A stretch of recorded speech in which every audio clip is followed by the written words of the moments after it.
In properly exposing an image, there are a lot of factors, and learning each one of these factors will help you make better images. Learning how each one of these factors works and how they work with each other will help you to create a better exposed photo. So today we're going to start off that conversation with the iris and the aperture and the f-stop. So here's how this works. In your lens, there are a series of blades. Those blades travel around in a circle, and as they open up and close down, they create a bigger or smaller hole that runs right through the center of your lens. That hole is called the aperture. So those blades are called the iris. I'll put some of that up on screen. And the hole in the center is called the aperture. The aperture controls the flow of light that comes into the camera. That hole, if it's small, it is closed down. But if it is big, it is opened up. If the hole is big, more light comes in. If the hole is small, less light comes in. Controlling that aperture is done with the f-stop.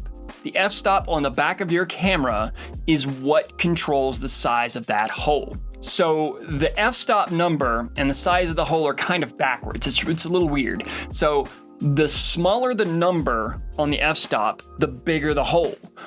The higher the number on the f-stop, the smaller the hole. They're kind of backwards. It's really strange. Every lens has a maximum and a minimum aperture size. Some lenses can go all the way down to an f-stop of 1.8, which is wide open. It's huge. And some lenses will cap out at f22, which is really, really, really small hole. And as I said earlier, the size of the hole dictates how much light comes into the camera. But there's another thing that happens with the f-stop. So the f-stop is really, really good at controlling depth of field. Every lens has the ability to focus on different focal planes. Let me break this down pretty easily. From your lens out into infinity, there are focal planes, right? There's one here and one here and one here and one here and one here and one here, kind of off into infinity. The camera can focus on one or two things in each one of those focal planes. Now, a lower f-stop number means that those focal planes are really, really thin, or they are shallow, because remember, we're working out this way, so depth, right? They're really shallow.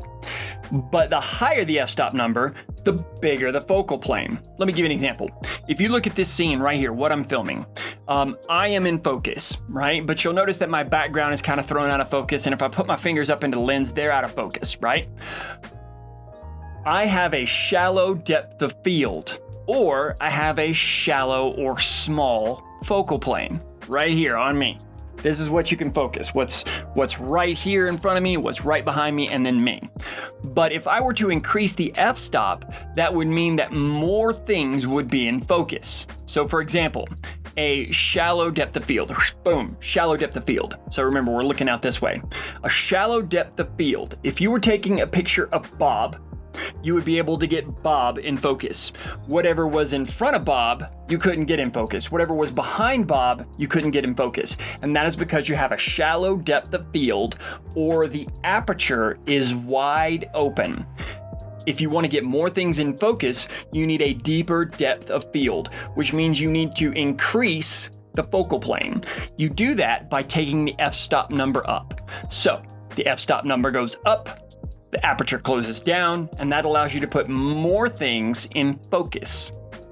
The camera can only focus on one focal plane at a time, but you get more things in focus by increasing the depth of said focal plane. An easy way to remember it is like this. The lower the f-stop number, the less stuff's in focus. The higher the f-stop number, the more things are in focus. Right now, my f-stop is set at 4.0.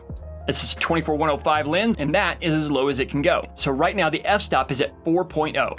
I am going to increase the f-stop just to demonstrate. You're gonna notice that the image is going to get darker. I put it up to f8.0, okay?